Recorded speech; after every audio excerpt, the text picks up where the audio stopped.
Hello,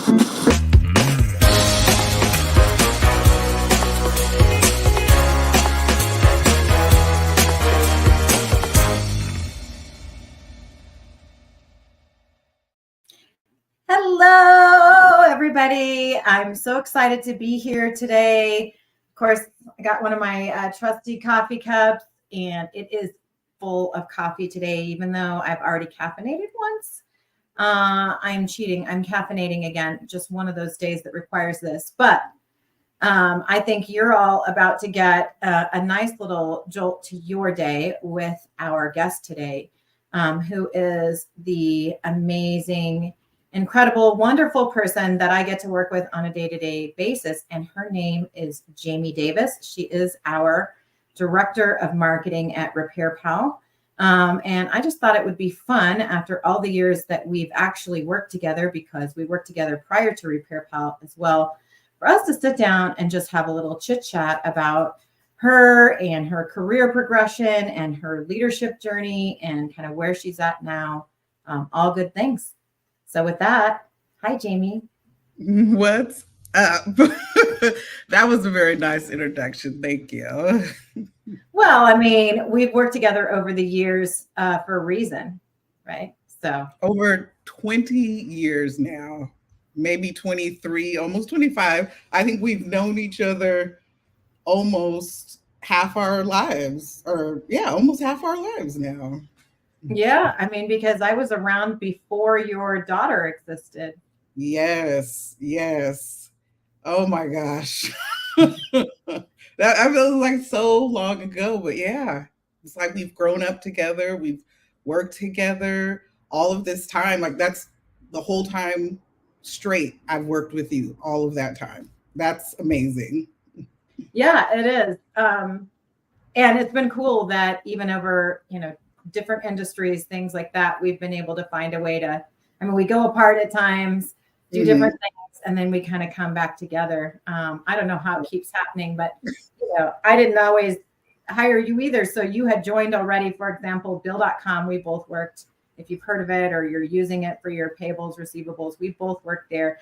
But Jamie actually worked there before I did. And then I was able to join the company after she did. So sometimes I join first and then she comes, and then other times I join first and then I try to find a way to wedge her in there somewhere. So Here, of course, it's really a lot of fun to work with you in marketing, but you've done a lot of different things over the years and stuff like that. So why don't you, well, first of all, you have to show everybody your coffee. Okay. Well, first I've got my Starbucks. Oops, because every morning I gotta start and get brand placement. Starbucks sponsor our podcast. But then after that, I've got my tea. So here's my coffee cup for today. Good. Well, let's spill the virtual tea. Yes. Yes. Let's talk tea today. Yes. Let's talk about this career that you've had. And what do you think some of the best or most impactful moments have been for you? Because, now you're a pretty senior person. You're the most senior person in the company with a marketing title, that's for sure. So let's talk about that. How'd you get here? What were the important moments you think you've had? Ooh, the important moments. Definitely,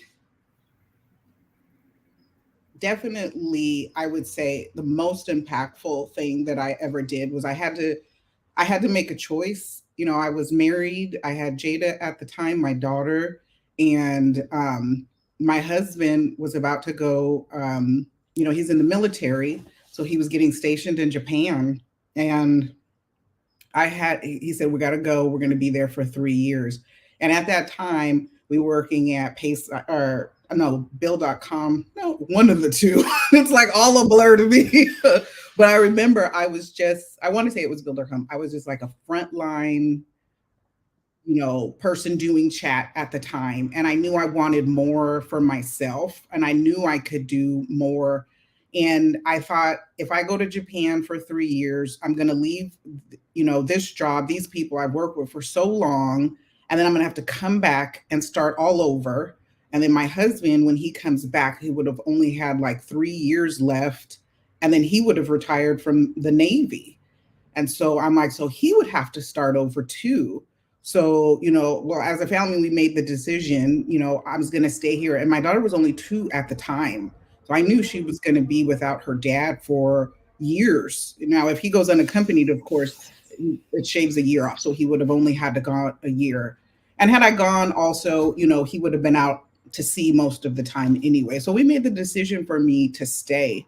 And I feel like that changed everything. Within that 2 years that he was gone, that's when you were my boss. And I believe you promoted me 2 times within that. I went from CSM to supervisor to manager, all while he was gone. And then of course, after that, director. So I think if I hadn't have done that, everything would be different today. Was it the best thing for my marriage? Maybe not. But it was absolutely the most impactful thing in my career. Yeah, I mean, and look, I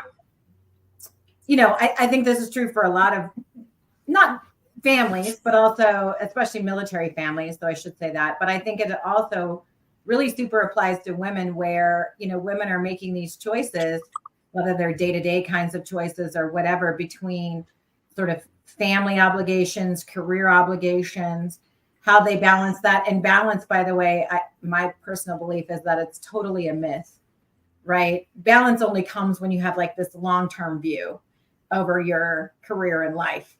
In a day-to-day moment, you have to make a decision about like, what are your priorities? And just like you did, then your career had to take, more of a front seat. And then, you had to do like more of a back seat, to your, ability to be with your spouse and things like that. Look, like I said, military families deal with this all the time because like you said, even if you had been in Japan, then he would have been deployed much of the time out to sea, literally.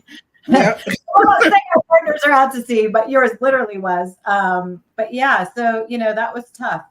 So how did you, I guess looking back on it, it feels like that was a good decision, at least career-wise. It was. Prioritize your career. And who knows, like you're such a bright, talented, multi-hyphenate person. Maybe you would have found something in Japan that you could do or that would have been good for you. But I don't know, would you even have been able to work there actually? I don't know. I don't know, but my whole life I've just been, just driven. Like my career has always been in my mind. I saw, my mom, she was an engineer in the Silicon Valley. And that to me was very motivating. And I just remember, I just always was like, I want to be like my mom. Her and my dad my dad comes from Watts, she comes from LA, right? So they grew up, very, very tough environments. And they came to the Bay Area, and both of them ended up as engineers. And I'm just like, I'm going to do that. I'm going to, that was to me was success. And so I just kept my eye on the prize. Maybe a little too much at times, because like I said, through the time in my marriage, was it always the best? I was always working and working. But I also thought for me, with my daughter, I wanted her to see what I saw in my parents. And I wanted her to see that in me and look up to me and want to also do that too for herself. So since your mom was such a spectacular example for you, was there ever any advice that she gave you that you kind of really hold on to? Yeah, it's a very interesting question. It might not be the advice that you would expect for me to say, but from both of my parents, really, my dad, he struggled.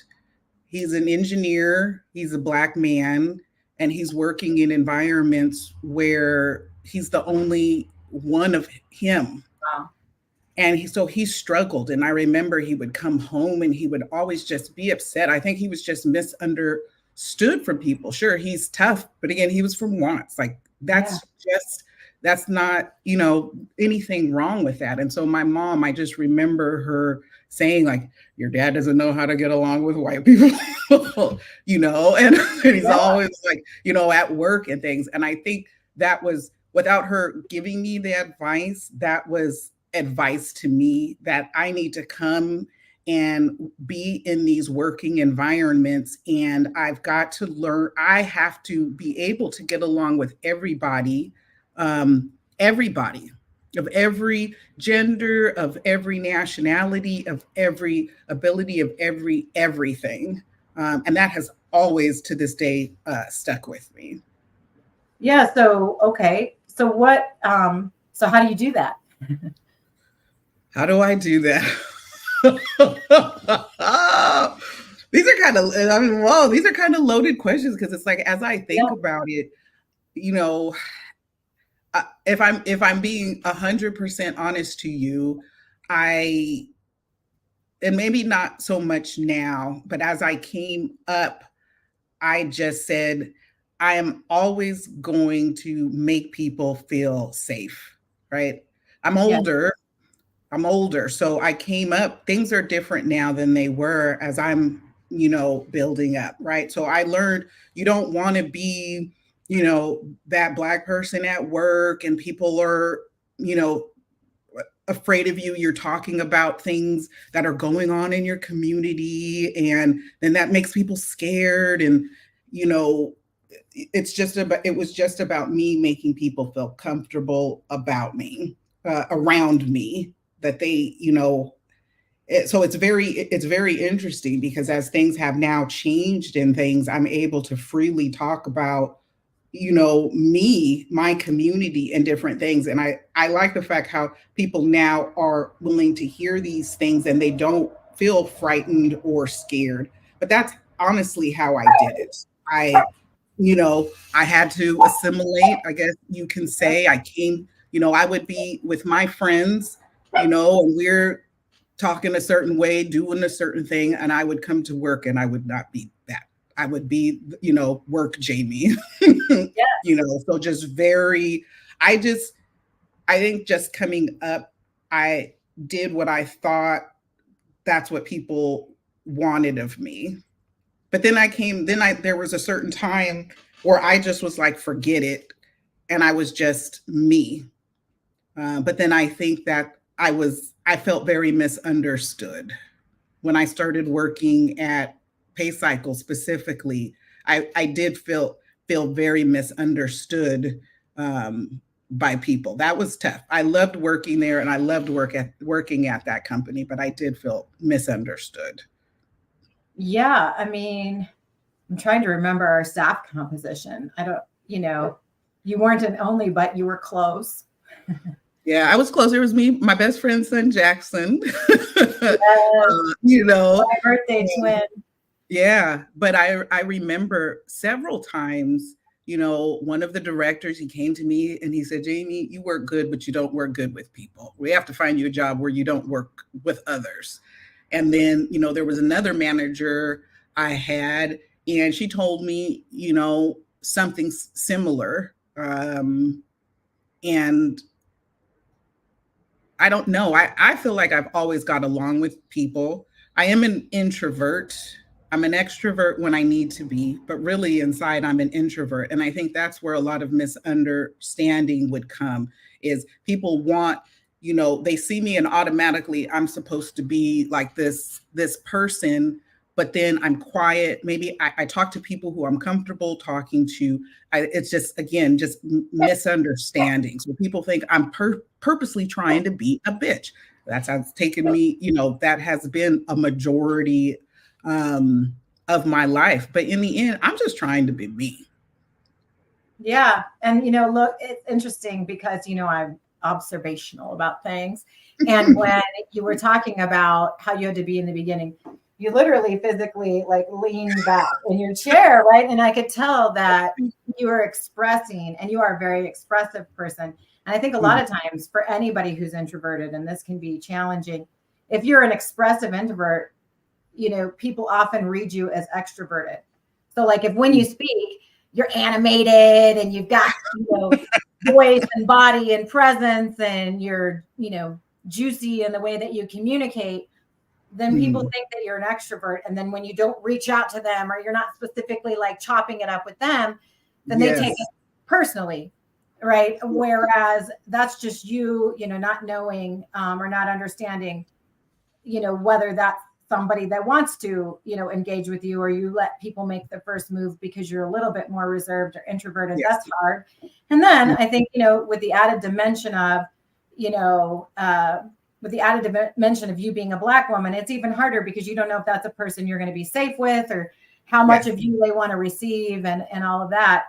That can create introversion on its own. So yeah, it's tough. And I'm happy for the times that we're in. A lot of times, like, people ask these icebreaker questions and they'll say things like, if you could travel or you could live in any other period of time, what period of time would you want to live in? And I'm like, none, because every year I feel like we make some amount of progress toward women, towards racial inclusion, towards, gender diversity, all the buzzword inclusion stuff that we can all talk about. I feel like we make some progress, and that it, there's some ebbs and flows, but generally speaking, we move forward a little bit, and it would be really tough.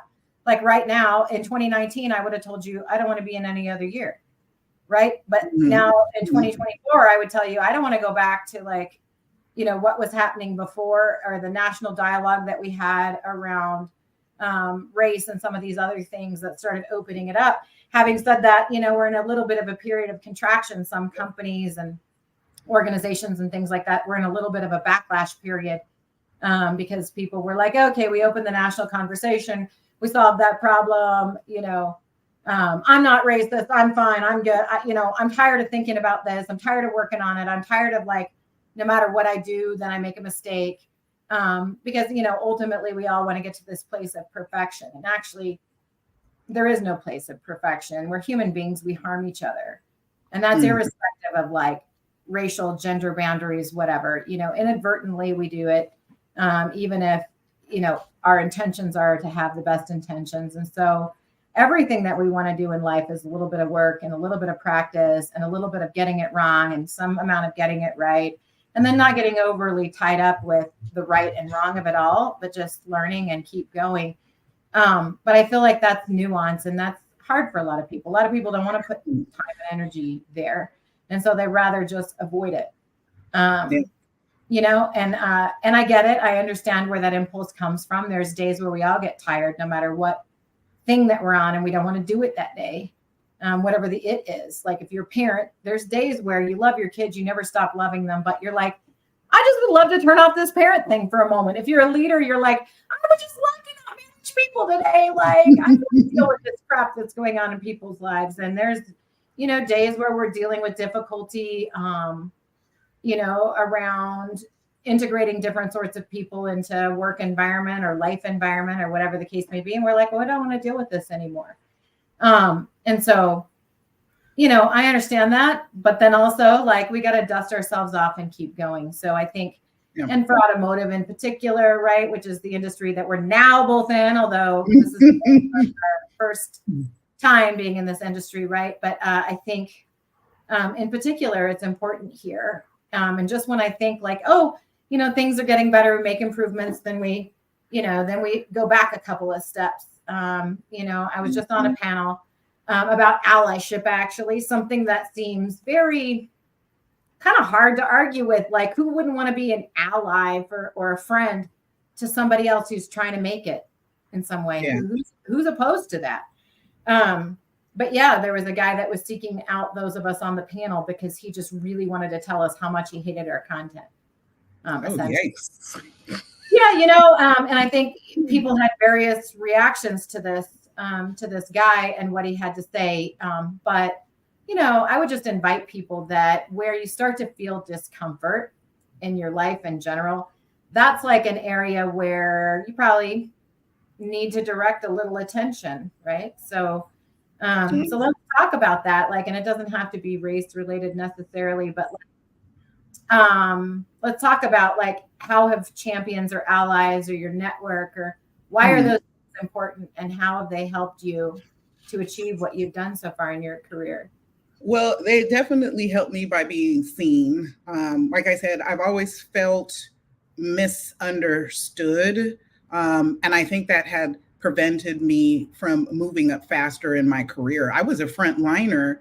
Once I moved to PayCycle, I was a frontliner, and I was a frontliner for quite a while. And I felt, look, nobody couldn't tell me nothing back then, right? I'm in my 20s, no kids, no man. I'm making good money. I'm in finance. I know my stuff. I thought I was the shit, right? Well, you kind of were. I was like, and your fashion was always on point. I gotta say, like, yeah. I thought, I'm a frontliner, but I'm a tier 2. So, I was feeling myself, but I knew what I was doing, but I saw everybody, else is moving up and moving and moving. And I didn't know what that piece was that I was missing, and of course it makes you start to get very frustrated.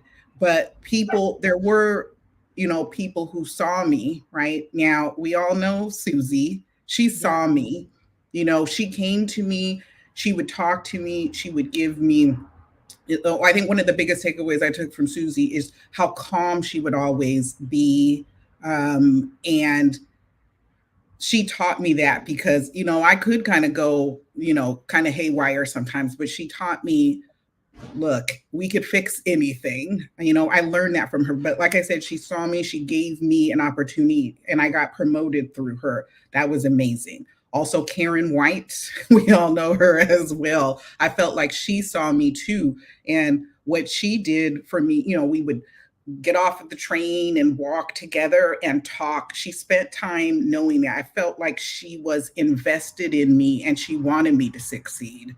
It's interesting because before that time, I never really felt like that. I've always felt like I've worked with people, I've had bosses, maybe they liked me, but it wasn't until Pay Cycle that I really felt seen by people. So with Karen, what I, learned from her is, being in these different product meetings and stuff. And she's like, Jamie, you can't always get what you want, everything you're asking for, but be happy with the things that are, coming out and things. So that helped me too, because I wanted everything, but I did learn to be thankful for the things and the products and the releases that were coming out. And then of course there is you, I felt seen by you the most. We come to Pay Cycle and I'm there first.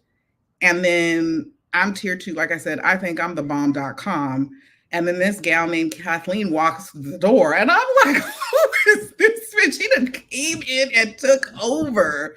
Right. And so, but you came in and you have stayed by my side this whole time. I will say I was not the nicest, to you. I think looking back, that was really just jealousy because you came in and you were like a hurricane and you like just took over the world. It's amazing to see for me, and to go off on a tangent a little bit, where we were then, what you were a tier 3 and now you are a CRO.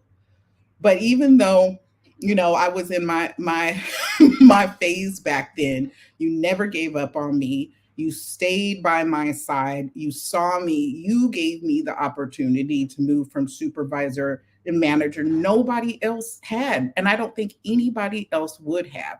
Then you one day said, I'm going to make you director and I'm going to put you in sales. And I'm like, I'm in customer service. I ain't never been in sales. And you said, it's okay. I believe in you. I know you could do it and I'm going to help you. And ooh, Lord Jesus, I ain't gonna cry. But that was life changing. That's all that I wanted. And even coming here, at this job, I had to take a 5-year hiatus from working. I couldn't work. I had rheumatoid arthritis. I couldn't even use my hands. And then I was afraid to come back to work. I was afraid, like, was my body going to let me? But then after all of this time, I'm like, who's going to hire me? I'm going to have to start completely over. Who's going to believe in me now? But here you are again. And, I come in and, you gave me a chance to do something in an industry I had never been in. And you gave me that chance. And now I'm back to being a director. So having somebody in your corner especially I believe if you're a person of color, is just so important because when I look out here and I look at all of these companies, there's only of all the times that I've been working since I was 13 years old. I've only come across two Black women that were, oops, sorry, y'all. I've only came across Yes, we're doing balloons for the Black women. I'm here for it. that were that were executives, right? Right. Only two. Yeah.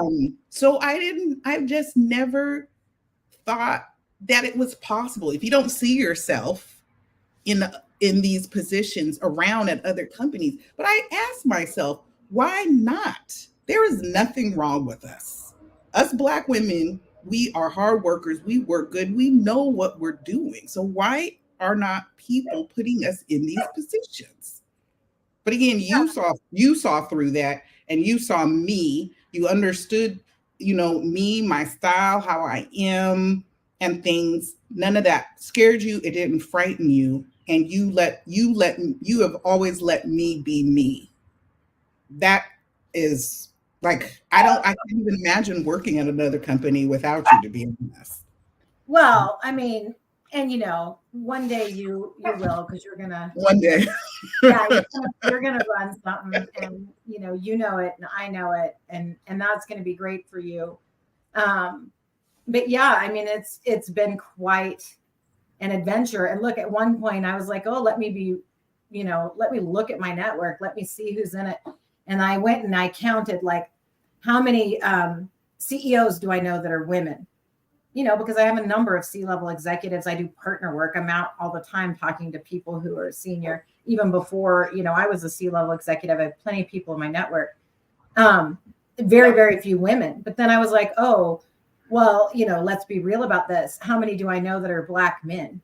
So, like, so many men, but how many of them are Black men?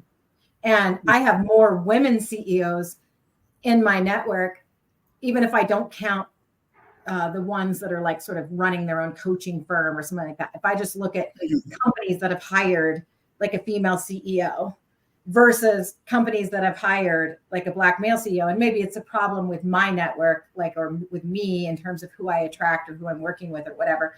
But I'm in this industry now, and before this, we were in fintech, so I had a lot of accountants and accounting firms and those kinds of things.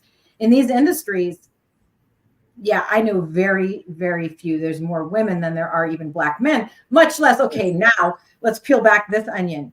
Yes. I don't think, and I'm going to have to really search, but I don't think I know any Black female CEOs. Like, not personally. I know of them, right? And then big splashes when they get fired or have to resign or some of these other things we see in the news media over the last 12 months. But yeah, I don't have any. So I have other, women that I know, obviously, who are Black, who are doing amazing things and that kind of stuff. But it's incredibly, incredibly difficult for women to break through, much less, you start adding up all of these things, right? And so I think the more you are the only in a room, the more and more important your network becomes. And women just don't do enough to build the network because, like you, having to make that hard decision in the beginning part of your career. Women are making these decisions all the time. They're nose to the grindstone. They're working hours and hours and hours. They're stressing themselves out. They're trying to produce the most. They're trying to do the most. They're doing all of these things.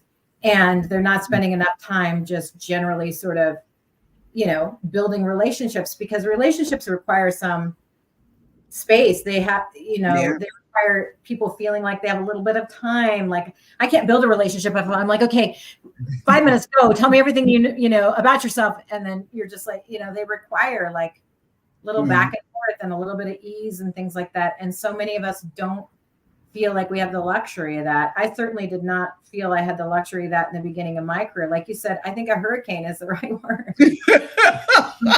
I was more of a force of nature leader. Now I try to be, I've worked to be a lot calmer and a lot more measured and to take steps.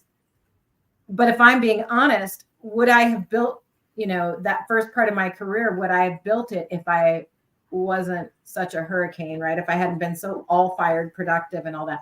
I don't know. I don't know that people would have let me And as it is, and you know this, I've scared some of my bosses before, and they delayed promoting me because they're like, this person, I don't know. And I had to go around the edges and, try to build support and things like that. But I was really, really lucky in doing that. I had some of the same sort of sponsors or allies or champions, whatever you want to call them, that you did, that were instrumental to me. And some of them were women who just like said what they think. And oh my God, that's amazing. Right. Yeah. But I think the other thing that people don't think about that's so important to inclusion is really having a true collaboration environment. And then the other thing people think about when you think about collaboration, it even feels like this warm, huggy word. Like when you think about it, you think about, oh, we're all contributing, we're all kumbayaing. What other C words can I think of that come from collaboration, right? Like we're coming together and we're singing the same song, and it's more beautiful because it's like a choir and we're doing all these things. And actually, collaboration involves a very different C word, conflict. And, research or studies show that people are very uncomfortable with conflict. And conflict, particularly in a work environment, a lot of work environments don't allow for it. And really, when you are that sort of dissenting voice, or when you have new or novel ideas, a lot of companies will say, yeah, we want people that have new ideas. Yeah, we want to turn a corner. Yeah, we want, we want all of this stuff. But then when it comes down to it, they really don't want that. They want someone to come in and say they're an outlier, but then they want them to just rubber stamp whatever the status quo is. It is really, really hard. And, obviously, when you bring people in from different perspectives at some level, you're going to get that different perspective. Yes. And then people are very uncomfortable with it. Yeah. I mean, look, I worked at a long time ago. I worked at ADP, the payroll company. And, listen, I've been outspoken my whole life, and at companies, and they ended up firing me. They treated me like I was some union leader, getting people like riled up, and people were listening to me. Like that's a lot of people's fear, right? You don't want this person, and people are listening to them. And it I don't know, like they could not wait to get rid of me. And they fired me. And I just, in the end, I just had to keep it moving. And I said, well, you know what? I can do, what I'm doing here at ADP, I might as well just do payroll regular, for a regular company. I can do that. And it's interesting because then when I was looking, and I know I'm kind of going off on a tangent there, but it kind of loops back around to the question you asked me about my mom's advice, right? So then now I'm looking for work to do payroll. And I remember at the time I had braids in my hair and I couldn't find it. I was looking and I wasn't getting a job. And my mom said, girl, you better take the braids out of your hair if you want somebody to hire you. And I said, oh, I don't want to take these braids. Because again, I was feeling myself. I took out those braids. It was after I took out those braids, I got a job. Now, was it the braids? We'll never know. But again, that's like me having to change myself to make people feel comfortable. Well, it's probably a combination of things. You're probably feeling yourself a little less when you took the braids out. And people have, sometimes a hard time with, a Black woman in her glory, right? And so, that's the tough part about it. And ultimately, we get at our heart, we get very tribal. And so then we're like, oh, we want people who look, behave, act, feel, like us. Yeah. Like us. And so, that gets hard. I think, the thing for me is, and I wasn't always educated about things, and I've not been perfect and stuff. But I really think it was easier for me, even though I come from a small town and I wasn't really raised around people of, I wasn't exposed. I didn't travel. We didn't have money. Like I wasn't exposed to people from different backgrounds or, different skin colors or all that very much at all. But I always felt like an oddball. And I really felt like no one would ever understand me. And that, yes, you could look at me and think maybe I was normal, but I felt like the second I opened my mouth, you'd know that I was just different or weird or whatever. And so because I felt like such an oddball, I think I was really like, there is no such thing as my people. So I threw that away like a long time ago. And so then feeling like there wasn't anybody very much like me, which I've learned a lot of that was sort of illusory, but it really did serve me for a period of time, because then I'm like, okay, I don't really care that much about, what bodysuit someone's in or how they speak or whether they are accented speech or not, or whether, they speak English I don't really care about that. Like, let's just focus on, getting the work done, and what are the talents, and how do people show up, and do they have good ideas, and do they know what they're doing, and all of that kind of stuff. That became more important to me than any of those other things. And that was helpful in the early days, right? I didn't know much about creating an environment where people could do their best work. And I didn't know much about inclusion, wasn't even a word I thought about it or anything. But I think it was easy for me to champion people that were, unlike me, because I never thought there was anybody like me to begin with. So that's helped, that was helpful, I think, ultimately early on. But look, I think it's so awesome that there's, education or people that are now comfortable enough to share their stories as you have, so that, there are opportunities to learn. And those people who come up after those panels to let us know how awful they were and all those things. Those are the people, by the way, if you're one of those, you're the person I'm doing it for. I'm not doing it for the people in the room who are like, yeah, like 10 things we recommended already. And then maybe they get that 10th idea. Cool. I'm glad they got the 10th idea, but I'm really there, or trying to have the breakthrough to people who are like adamantly opposed to it. Let's have the conversation. Let's talk. I promise I'm not going to scream at you. I'm not going to make you feel terrible. I'm going to meet you where you are. Right. But let's have the conversation. Those are the people that there's something in it for. People who start to get uncomfortable. Like when we're talking about, people of different skin colors or ethnic backgrounds or whatever, those are the people I'm here to talk to or to speak into or whatever. Right. So, and that's not always comfortable for me. Right. It's not always awesome either. As a woman, I've experienced a lot of different reactions, particularly from men in the space. Right. Some of them are intent to kind of demean or belittle me or whatever. And sometimes they do in the moment.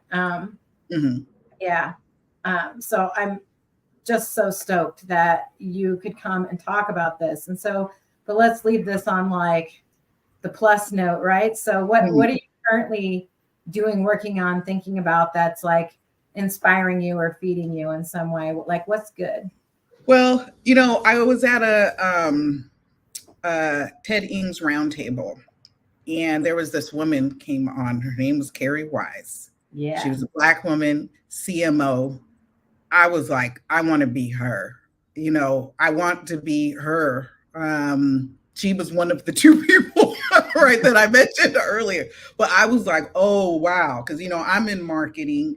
I've always asked myself, like, is this it for me, director? Like, is this the highest that I can get? But when I saw her, I said, oh my gosh, that's what I want. And I'm inspired by, people of color who I work with. They talk to me. They kind of give me that strength too, because they also say, we appreciate you. We appreciate what you're doing. Because, I don't realize it's like I'm trying to look for people. I never even thought people are looking at me, and they're looking at me for that. And I'm like, so I'm inspired by all of that. And I'm like, I am going to be Carrie, because I want other people where I only maybe saw two folks. I want other people to see many. I have to play a part in that, and I want to play a part in that. So that's what's driving me now every day is, working on my skill set, working on, now I really have to focus on my executive presence, which I'm trying to figure out what that is, but I'm going to get it. La, la, la. I'm going to get it. And so that I can, move up. I want to go as far as I can. This is not yet for me. There is more to come. Yeah, there's more to come. And I'm excited to talk to you about it. Maybe we're going to have to do this again in 6 months to get an update.